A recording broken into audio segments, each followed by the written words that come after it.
Author Mark Amidon once said, "Language is the means of getting an idea from my brain into yours without surgery." Nice quote, but not completely accurate. Language is a means of transferring information, but not the only means. You can also transfer information non-verbally through a picture, music, and facial expressions.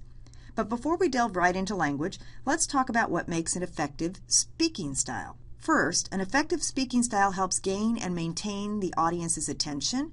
It helps your listener understand your message, and it helps your audience remember your message. While when you are speaking, you are using both verbal and nonverbal communication, we will focus on the verbal aspect of how language will help you achieve all of these goals.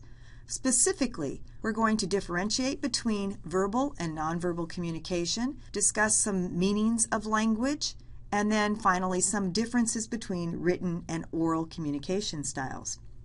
First, what differentiates verbal from nonverbal communication?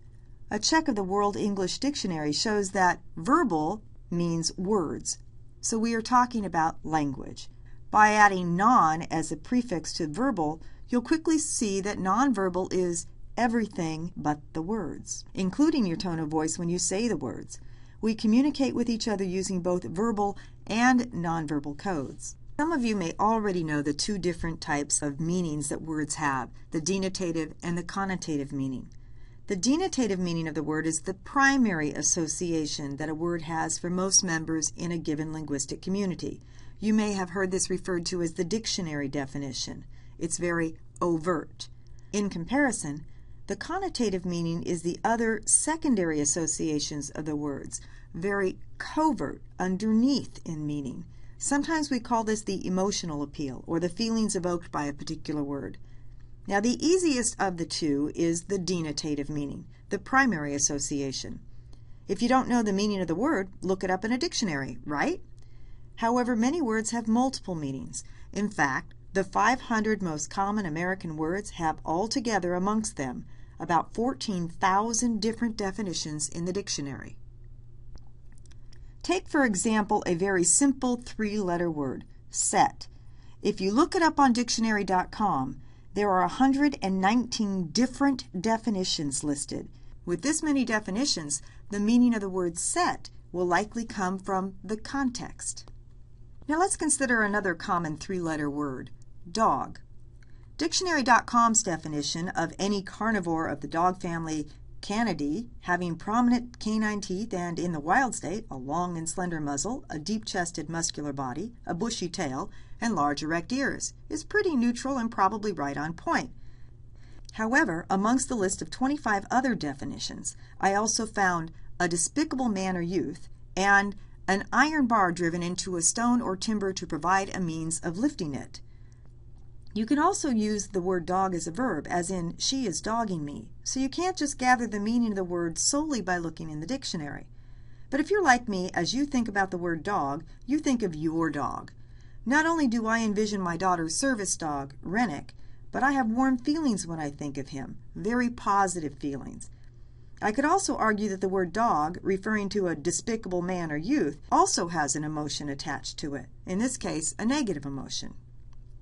These secondary meanings and feelings comprise the connotative meaning, the emotional feelings that people have about the words they use. Let me give you another example. When my daughter Rachel was 6 years old, we went to Costco, which is a big box warehouse store, and bought the Chronicles of Narnia, all 7 books in a single volume. Everything you buy at Costco is big, so this book was very thick. She took the book to school, and her teacher looked at the book and said, "Wow, that's a fat book." Rachel started crying, saying, "It is not fat. Don't call it fat." Well, now her teacher had used the word fat appropriately in a denotative context, meaning big, broad, or extended, and thick. However, Rachel had somehow learned the connotative meaning that fat is bad, and that may never have been said directly. It could have been communicated non-verbally. For example, if I'd walked around the house patting my belly, saying with a negative tone and disgusted expression, "Boy, am I getting fat." She learns the connotative meaning along with the denotative meaning. Why should we be concerned about the connotative meaning? U.S. News & World Report published the results of a survey where questions were asked in 2 different ways to determine if the answers differed depending upon word choice. One question was, Do you support or oppose a constitutional amendment? The first way it was asked as prohibiting abortions, and the second way it was asked as protecting the life of the unborn. Now understand that denotatively we're talking about the same thing, so any difference in responses would be due to word choice or the connotative meaning of words. Now the results. For prohibiting abortion, support was 29%, while for protecting the life of the unborn, the level of support almost doubled to 50%. Consider the word choice. We tend to think that prohibiting is bad, while protecting is good. Look at the names of the two organizations in the pro-life, pro-choice movement. Perplexing that they're both pro, huh? That's because anti would have a negative connotation. The anti-life movement would likely be a very horrible name. Conversely, the anti-abortion movement is not especially positive either. Another example. Are we spending too much, too little, or about the right amount on welfare or assistance to the poor? Now realize back in 1988, when this survey was conducted, the two concepts were much more synonymous than they are today. But let's look at the results anyway.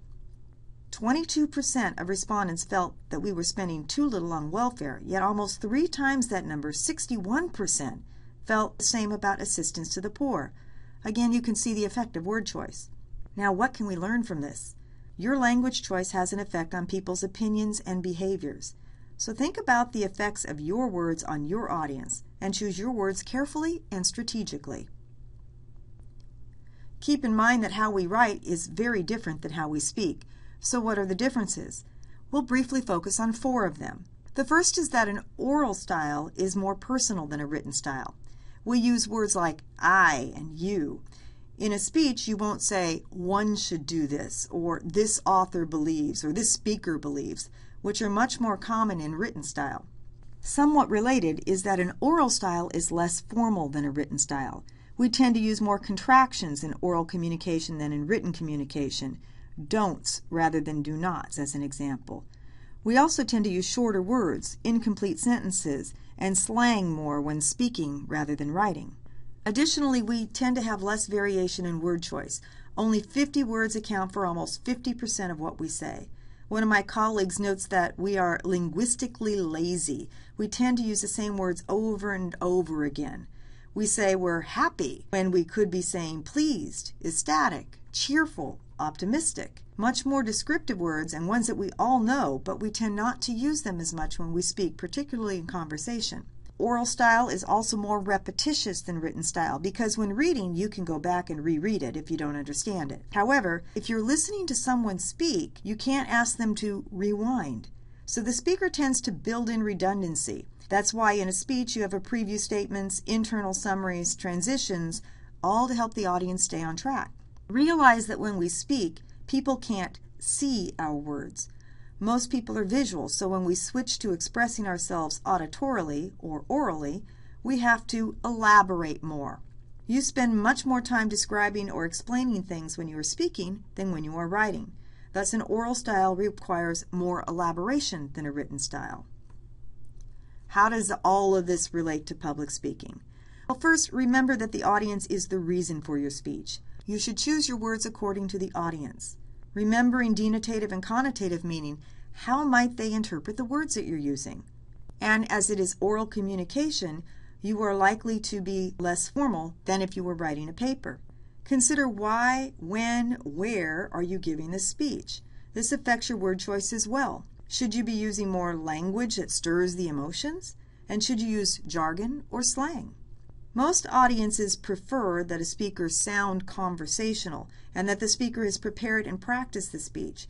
While you are less formal than written language, you should also be more formal than conversation in both your vocabulary choices and your grammar. And as mentioned before, since a listener can't rehear what you are saying and may not even be able to ask you to repeat it, you will have to build in redundancy and elaborate more than if you were writing. Yep, that means that you can't take a phenomenal paper that you wrote for your English class and read it to us, because then you would be doing public reading and not public speaking.